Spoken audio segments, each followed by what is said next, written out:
저는 18살에 시집을 갔어요. 제 의지와 상관없이요. 딸은 시집 가서 집안을 살리는 거다. 선택이 어디 있냐. 시어머니는 아내란 남편에게 순종해야 하는 거라고 했고, 남편은 단 한순간도 저희 편이 되어주지 않았어요.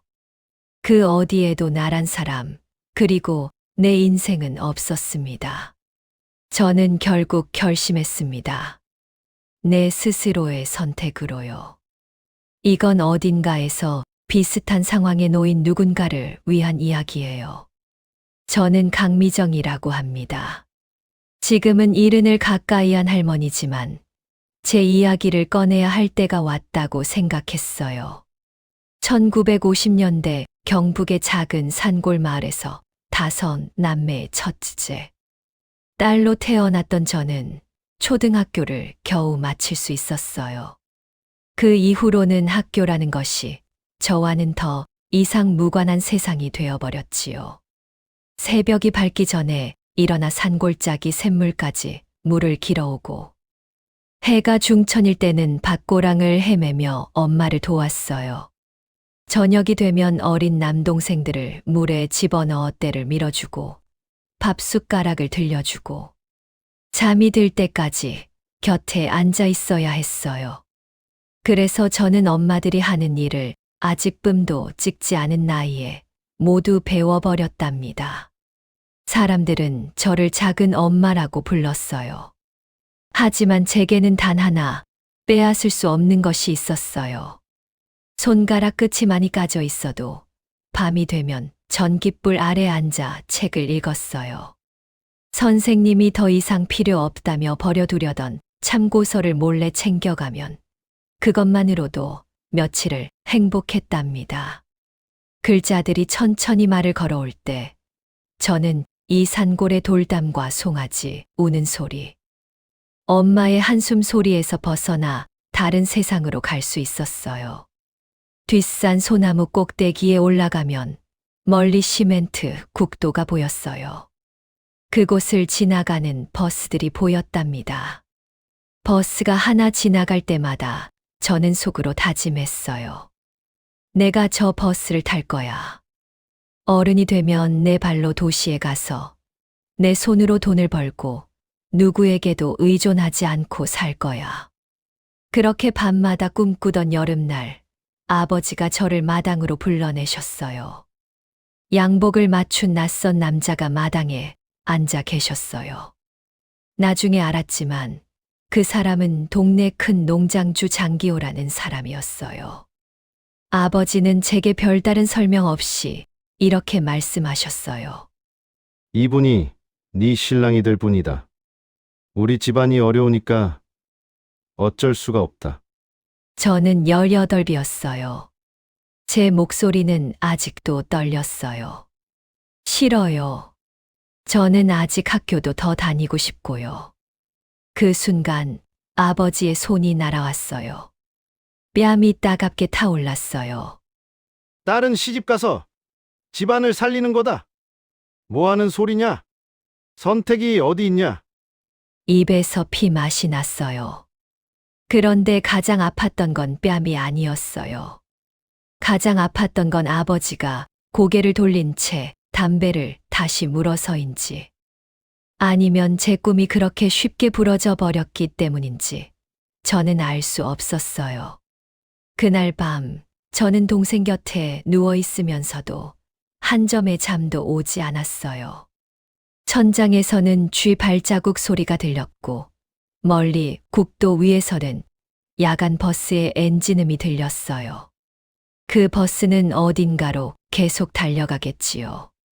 하지만 저는 제가 꿈꾸던 버스는커녕 트럭의 짐칸으로 팔려가고 있었어요.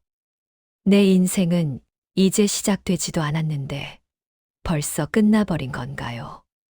그렇게 생각했던 여름밤이 있었어요. 결혼식은 다음 날 새벽에 있었어요. 엄마가 손으로 직접 지어주신 치마 저고리는 헐렁했고 발이 아픈 하얀 구두는 무척 어색했어요. 트럭 짐칸에 올라탈 때 저는 심부라기보다는 어딘가로 옮겨지는 짐 같은 기분이 들었답니다. 엄마는 소매로 눈을 닦으셨어요. 아버지는 고개를 돌린 채 담배만 피우셨어요. 저는 그 모습을 마지막으로 보고 싶지 않아 고개를 돌렸어요. 하지만 귀에는 트럭 엔진음보다 엄마의 울음소리가 더 크게 들렸어요. 나를 팔아먹는다는 게 이런 기분인가요? 그렇게 생각하며 먼지가 일어나는 산길을 내려왔어요. 1시간쯤 지나 장기호의 집이 보였어요. 큰 집이었어요. 기와가 얹혀 있었고 마당은 넓었어요.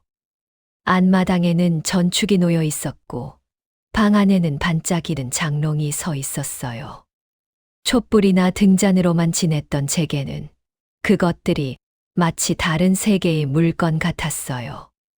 마을 사람들이 나중에 제게 말했어요. 복 받았네. 기우집 며느리가 되다니. 저 큰 집에서 시집살이만 잘하면 넉넉하게 살겠네. 하지만 저는 그 말을 들을 때마다 가슴이 철렁 내려앉았어요. 남들이 부러워하는 그 큰 집이 저에게는 더 견고한 감옥으로 느껴졌거든요.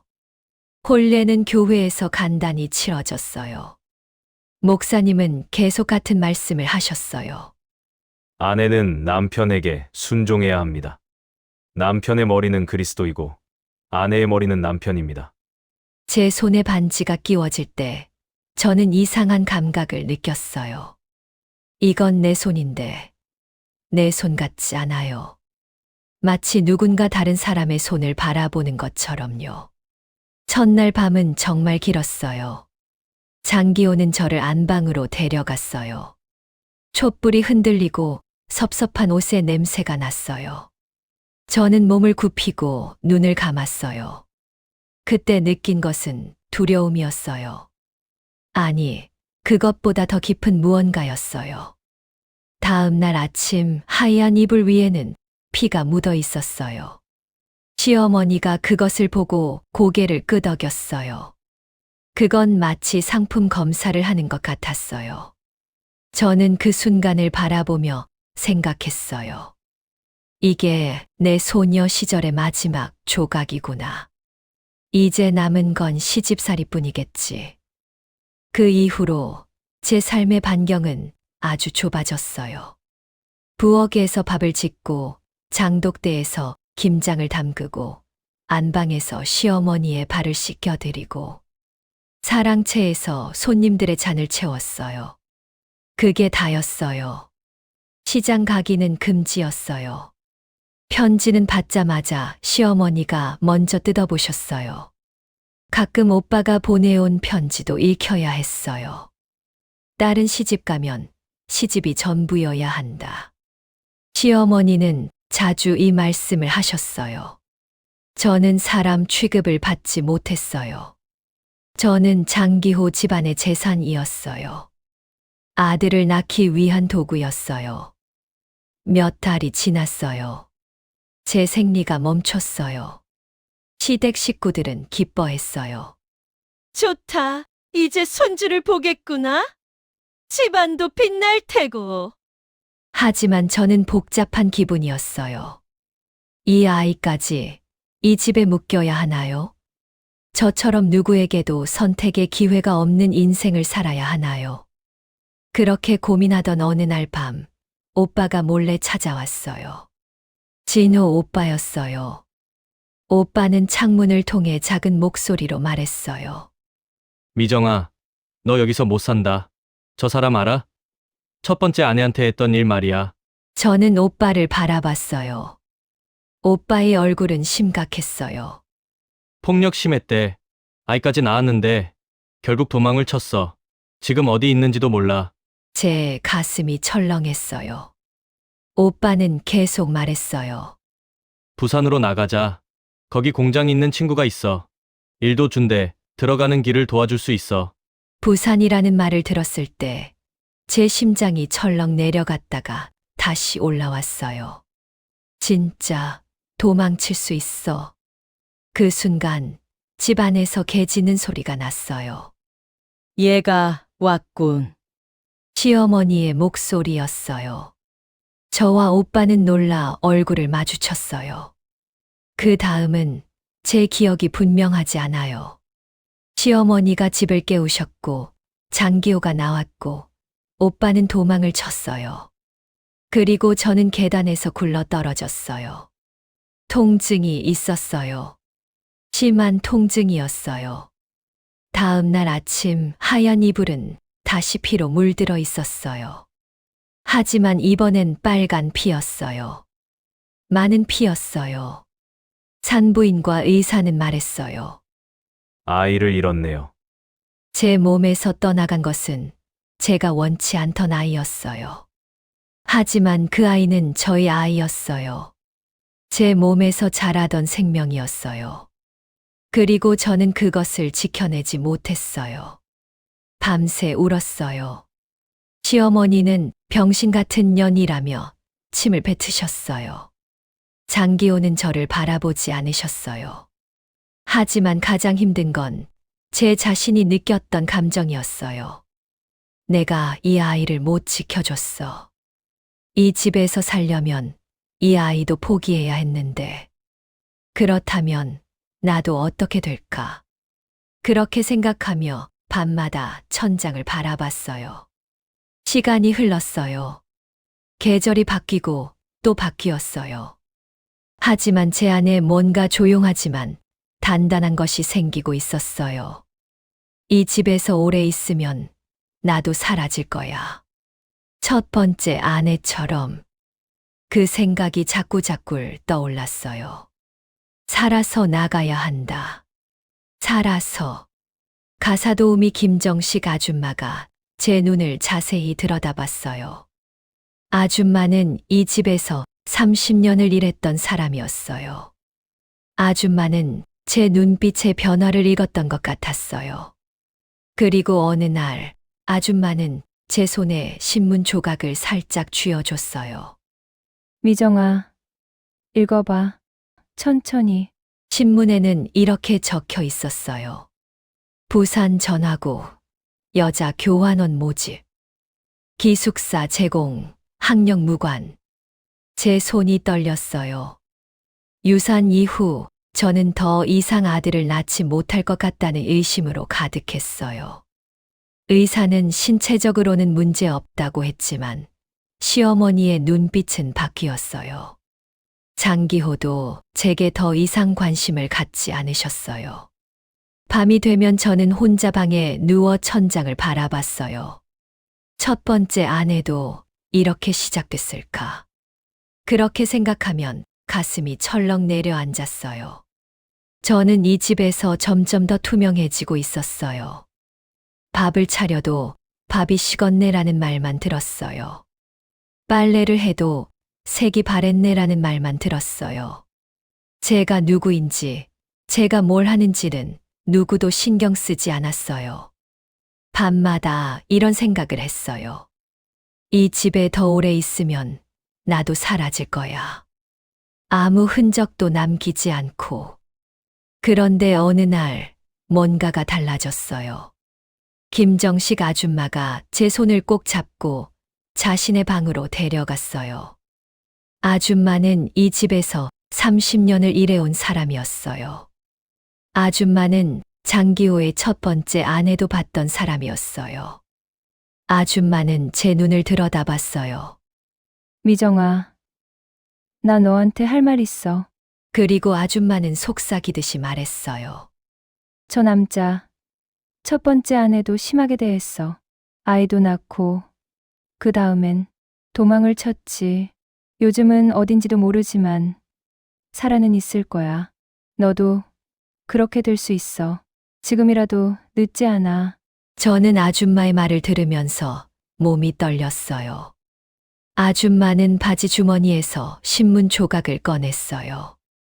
종이는 구겨져 있었어요. 여기 봐. 부산 전화국에서 여자 교환원을 뽑는데, 기숙사도 준대. 학력은 상관없대. 너 글을 읽을 수 있잖아. 책도 많이 읽었고. 신문 글씨가 흐릿했어요. 하지만 제 눈에는 분명했어요. 부산 전화고, 여자 교환원 모집, 기숙사 제공, 학력 무관. 그 글자들이 마치 제 이름을 부르는 것 같았어요. 하지만 어떻게? 아줌마는 고개를 저었어요. 난 할 수 없어. 난 이 집에서 살아야 하니까. 하지만 아줌마 오빠가 있어. 트럭 운전하는 애. 가까운 날에 부산 가는 길이 있대. 내가 원하면 데려다 줄 수 있어. 저는 신문 조각을 들었다 놨다를 반복했어요. 정말 될까요? 나 같은 사람도. 될 수 있어. 근데 지금이야. 늦으면 안 돼. 넌 아들을 못 낳으니까. 저 남자는 다른 여자를 들이려고 할 거야. 그럼 넌 첫 번째 아내 같은 처지가 될 거고. 아니면 지금 나가든가. 그 밤 저는 신문 조각을 베개 아래에 숨겨둔 채 잠을 이루지 못했어요. 부산이라는 이름이 자꾸 떠올랐어요. 도시라는 말이 자꾸 떠올랐어요. 그리고 가장 무서웠던 건 저 자신이 정말 나갈 수 있을지 모른다는 생각이었어요. 내가 진짜 할 수 있을까? 아무것도 아닌 여자가. 그렇게 며칠을 고민했어요. 하지만 어느 날 아침 장기호가 시청해 볼 일이 있다고 말했어요. 사흘간 다녀올 테니 밥이라도 잘 챙겨 먹어. 그것뿐이었어요. 더 이상 저에게 기대하는 게 없다는 뜻이었어요. 사흘. 제 입에서 자동으로 나온 말이었어요. 그날 밤 저는 장기호의 방에 들어갔어요. 손이 떨렸어요. 가슴이 철렁 내려앉았어요. 하지만 저는 침대 옆 서랍을 열었어요. 봉투가 들어 있었어요. 안에는 돈이 들어 있었어요. 나중에 알았지만 그건 논을 팔아서 얻은 돈이었어요. 재산을 현금으로 바꿔놓은 것이었어요. 나중에 쓸 돈이었어요. 저는 일부를 꺼냈어요. 이건 훔치는 게 아니야. 이건 내 인생을 되찾기 위한 투자야. 그렇게 중얼거리며 돈을 숨겼어요. 다음 날 저는 아줌마에게 말했어요. 저 가겠어요. 부산으로. 아줌마의 얼굴에 희열이 떴어요. 하지만 곧 진지해졌어요. 그럼 사흘 뒤 밤이야. 트럭이 올 거야. 작은 보따리만 챙겨. 옷 같은 거 많으면 눈에 띄어. 저는 고개를 끄덕였어요. 사흘 동안 저는 평소처럼 밥을 했어요. 빨래를 했어요. 장독대에 김장을 돌봤어요. 아무것도 없는 것처럼, 가는 것처럼 보이지 않으려고. 그런데 제 손은 자꾸 떨렸어요. 밥을 담을 때도, 물을 떠올 때도. 마지막 밤이 되었어요. 저는 침대에 누워 천장을 바라봤어요. 이 천장을 다시는 보지 않을 거라고 생각했어요. 이 방 냄새도, 저 멀리 들리는 개 짖는 소리도. 밤 12시 무렵 아줌마가 살짝 문을 열었어요. 나가. 저는 일어났어요. 작은 보따리 하나를 들고. 안채의 불은 모두 꺼져 있었어요. 하지만 제 눈에는 그곳이 가장 밝게 보였어요. 시어머니가 자던 방, 장기호가 자던 방, 제가 밤새 우던 방. 그 안채를 한 번 뒤돌아봤어요. 여기서 흘린 눈물은 오늘로 끝이야. 입안에서 작은 목소리로 중얼거렸어요. 뒷문을 나갔어요. 정원의 감나무 가지가 어둠 속에서 흔들렸어요. 트럭이 어둠 속으로 살짝 들어와 있었어요. 핸들 위에는 남자가 앉아 있었어요. 아줌마의 오빠였어요. 아줌마가 이미 물을 놨던 사람이었어요. 빨리 타. 그건 아주 작은 목소리였어요. 위험한 소리였어요. 저는 트럭에 올라탔어요. 짐칸이 아니라 이번엔 조수석에 앉았어요. 창문을 통해 밤하늘이 보였어요. 트럭이 움직였어요. 1시간을 달렸어요. 산길을 빠져나와 시내 도로로 들어섰어요. 건물들이 보이기 시작했어요. 사람들이 있었어요. 밤이지만 불이 꺼지지 않은 세상이었어요. 여긴 부산 터미널이야. 표를 끊고 버스 타. 이건 남자가 작은 돈 뭉치를 건넸어요. 아줌마가 준 돈이었어요. 고마워요. 뭐해? 가. 터미널 안은 밝았어요. 천장에 불이 너무 밝아서 눈이 부셨어요. 매표소 앞에 섰어요. 손이 또 떨렸어요. 하지만 이번엔 두려움 때문이 아니었어요. 부산. 아니다.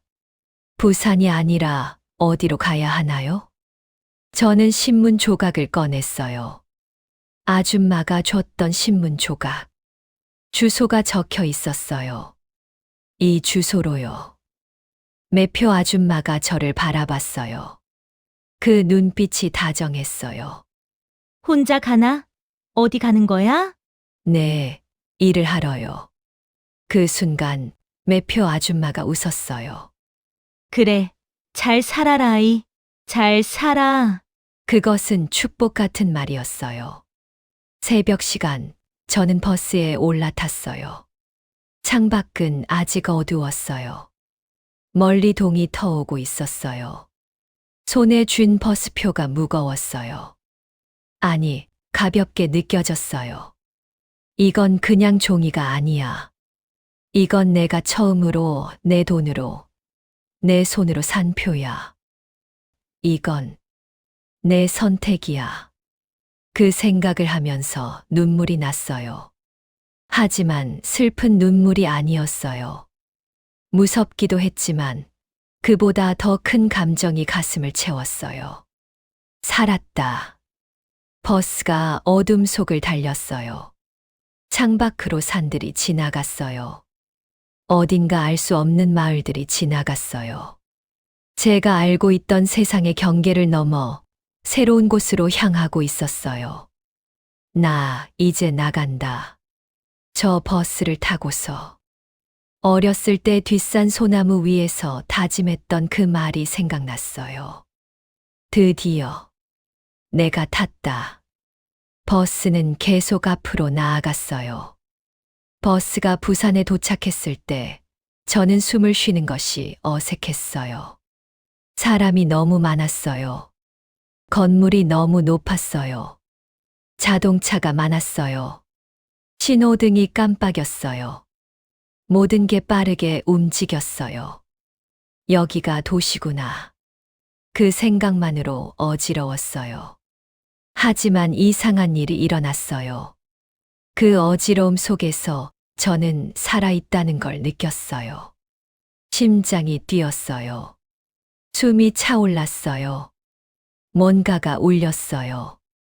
산골에서는 절대 느끼지 못할 수 있는 그 감각이 저를 채웠어요.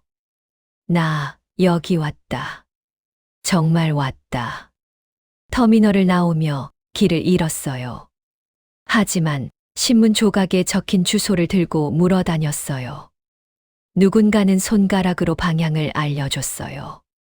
누군가는 거기 맞다. 계속 가라고 말해줬어요. 부산이라는 도시가 낯선 사람들이 저를 밀어주는 것 같았어요. 아니, 저를 받아주는 것 같았어요. 부산 전화국은 회색 건물이었어요. 창문이 많았어요. 인사과 문을 두드렸어요. 최미영 과장이 저를 봤어요. 과장은 저의 서류를 본 후 한숨을 쉬었어요. 중졸도 아니고 보호자 연락처도 없고 경력도 없네요. 보통은 이런 서류는 안 받아요. 저는 말을 못했어요. 손이 떨렸어요. 또 거절당하는 건가 싶었어요. 그런데 과장이 저를 자세히 봤어요. 눈빛이 다르네요. 뭔가 다르게 보여요. 글을 읽을 수 있어요? 네, 읽을 수 있어요. 그럼 서류 정리부터 해보세요. 규정은 좀 어기는 거고요. 잘하면 다른 일도 시켜볼게요. 저는 인사를 했어요. 감사합니다. 열심히 하겠습니다. 그날부터 저는 부산 전화국에서 일을 시작했어요.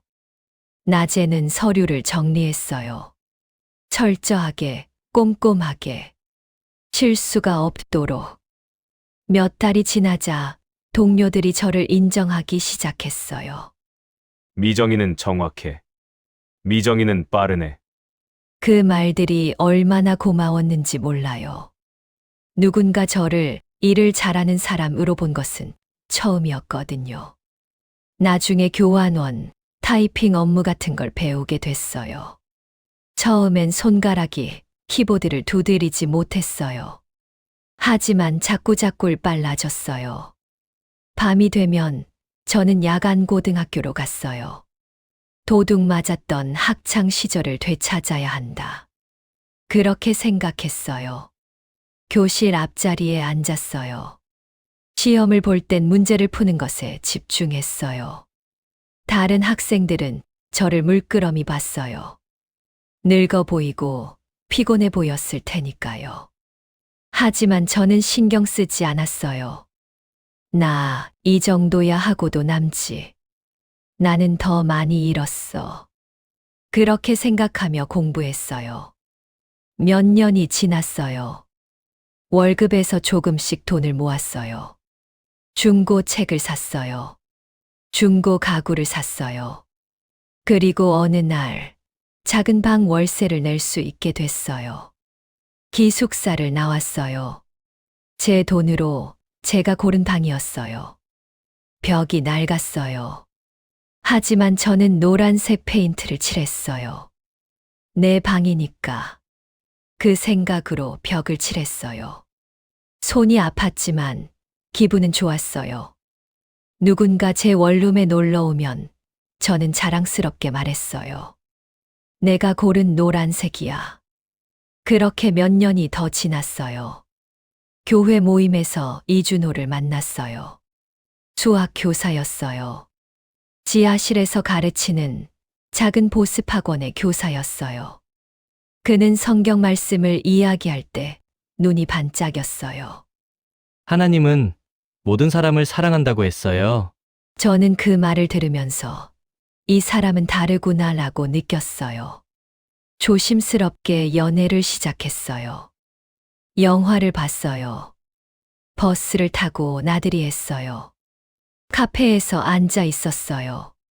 하지만 이준호가 손을 잡으려 할 때마다 저는 반사적으로 손을 빼버렸어요. 왜 그래요? 이준호가 물었어요. 상처가 묻어났어요. 저는 대답하지 못했어요. 한 번은 영화관 앞에서 이준호의 손을 피했어요. 그게 당신이 본 장면이었어요. 그 후 한참 동안 저는 이준호를 피했어요. 이 사람한테 미안해. 내가 줄 수 없는 게 너무 많아. 내 몸도, 내 마음도.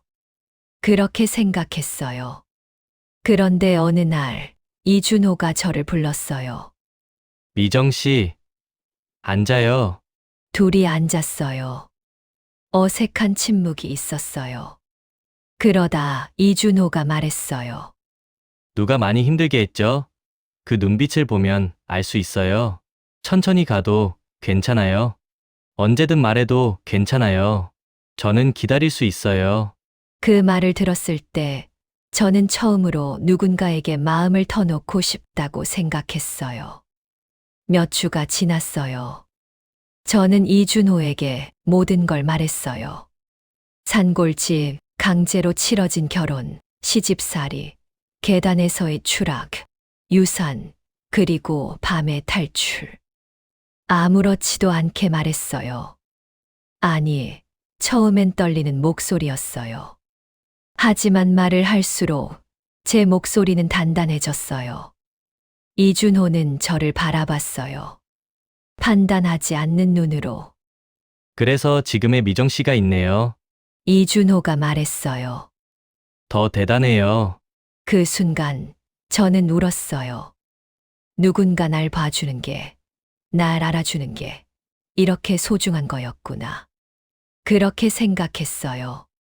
나 이제 괜찮을 것 같아요. 천천히 가도 괜찮을 것 같아요. 네. 함께 가요? 그렇게 제 삶이 천천히 바뀌기 시작했어요. 여러 해가 더 지났어요. 저는 전화국에서 승진을 거듭했어요. 후배들이 생겼어요. 동료들이 저를 찾았어요. 제가 없으면 뭔가가 빠진 것처럼요. 방송통신대 졸업장도 손에 들었어요. 그 종이를 봤을 때 저는 웃었어요. 이준호와는 소박한 결혼식을 올렸어요. 예식장에는 많은 사람이 오지 않았어요. 전화국 동료들, 교회 친구들, 그리고 이준호의 가족. 목사님이 남편을 평생 사랑하겠냐고 물었을 때 저는 우렁찬 목소리로 대답했어요. 예. 그건 누군가 강요하지 않은 제 입으로 스스로 한동이었어요. 나는 이제 남편에게 종속되는 여자가 아니다. 파트너가 되는 거야. 그렇게 생각했어요. 몇 년 뒤 우리는 딸을 낳았어요. 그 아이가 태어났을 때 저는 제 아이에게 처음으로 말했어요. 너의 인생은 너의 거야. 누구에게도 통째로 맡기지 마라. 너의 꿈을 지켜. 그 말을 반복했어요.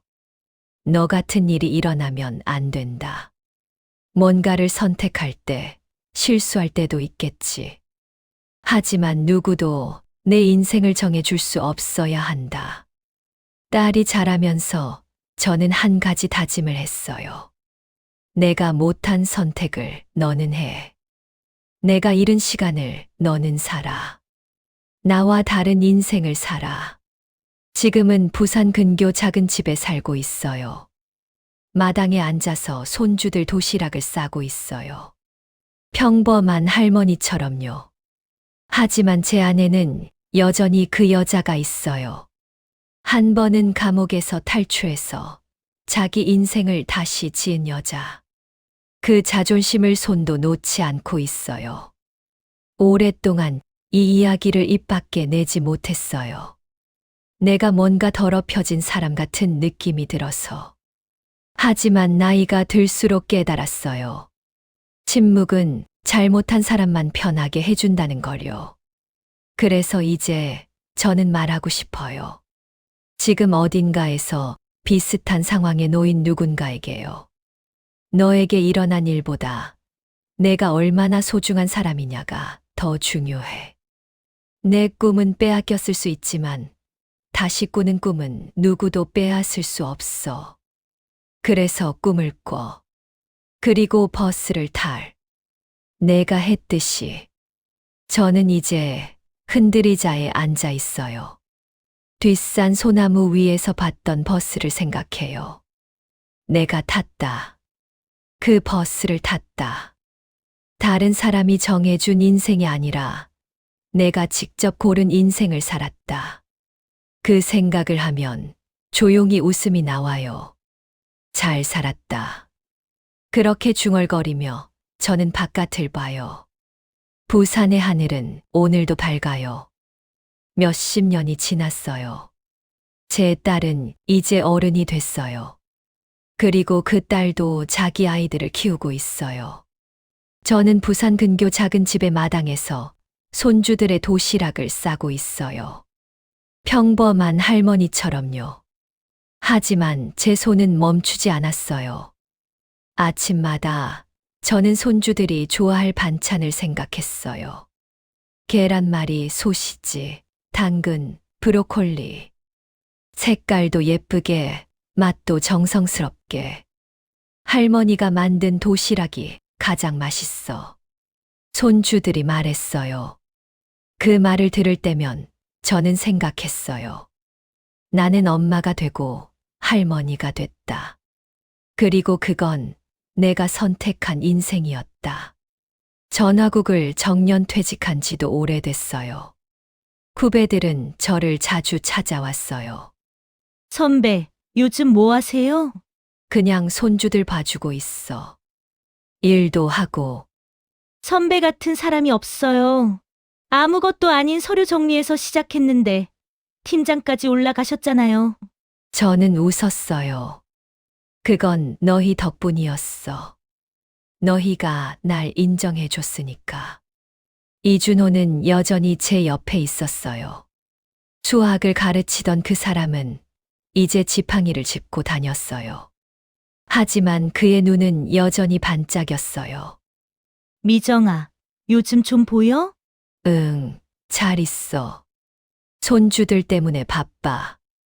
우리는 함께 밥을 먹고 함께 산책을 했어요. 말없이 손을 잡고 가는 날도 있었어요. 내가 너한테 미안한 게 많아. 이준호가 어느 날 말했어요. 뭐가? 너를 충분히 치유해주지 못한 것 같아서. 저는 고개를 저었어요. 아니야. 너는 충분했어. 내가 필요했던 건 기다림이었어. 그리고 넌 그걸 해줬어. 그렇게 오랜 세월이 흘렀어요. 어느 날, 제 딸이 저를 불렀어요. 엄마, 앉아봐. 할 말이 있어. 소파에 앉았어요. 딸의 눈에 뭔가 맺혀 있었어요. 엄마, 내가 유튜브 채널을 시작하려고 해. 엄마, 이야기로. 저는 깜짝 놀랐어요. 내 이야기. 응. 엄마 세대, 엄마 같은 여자들이 겪었던 일들, 그걸 알려야 할 것 같아. 엄마 같은 일이 반복되면 안 되잖아. 저는 입을 열지 못했어요. 딸이 계속했어요. 그리고 엄마가 해낸 것들도 버스를 탔어. 혼자가 아니라 자기 발로 탔어. 학교도 다시 다녔어. 일도 열심히 했어. 그리고 자신의 인생을 되찾았어. 딸은 울고 있었어요. 엄마는 모르겠지만 나는 엄마를 보면서 자랐어. 엄마가 어떤 상황에서도 포기하지 않는 걸 봤어. 그리고 나는 그게 얼마나 대단한 건지 알아. 저는 딸을 안았어요. 정말. 엄마. 그리고 엄마한테는 할 말도 있어. 뭐야? 미안해. 엄마가 그렇게 고생을 했는데 나는 엄마의 상처를 몰라줬어. 엄마가 어떤 일들을 겪었는지도 물어보지 않았어. 그냥 엄마를 당연하게 생각했어. 저는 눈물이 났어요. 아니야, 넌 잘했어. 너는 내가 원했던 대로 자유롭게 자랐어. 그게 전부야. 하지만 엄마가 침묵했잖아. 혼자 그 무거운 걸 짊어지고 있었잖아. 딸이 제 손을 잡았어요. 이제는 말해줄래? 모두한테? 그 말을 들을 때 저는 뭔가 크게 놓아주는 것 같은 기분을 느꼈어요. 응, 말할게. 그리고 시간이 흘렀어요. 유튜브 채널이 생겼어요. 딸이 저를 카메라 앞에 앉혔어요. 저는 처음엔 떨렸어요. 이렇게 많은 사람이 봐. 엄마, 이미 몇천 명이 봤어. 그리고 댓글들이 와. 저는 댓글을 읽었어요. 할머니 같은 분이 저한테도 있었어요. 그 분도 시집살이로 힘들었어요. 할머니 이야기를 들으니까 위로가 돼요. 제 엄마도 비슷한 일을 겪으셨어요. 아무도 모르게 고생하셨어요. 할머니 덕분에 엄마가 왜 그랬는지 이해가 돼요. 제가 결혼할 때 부모님이 이런 말씀을 하세요. 내 인생을 지켜라. 누가 정해주는 거 말고 내가 선택해라. 할머니 이야기를 들으니 그 말이 무슨 뜻인지 알겠어요. 저는 읽다가 울었어요. 정말 이렇게 많은 사람들이?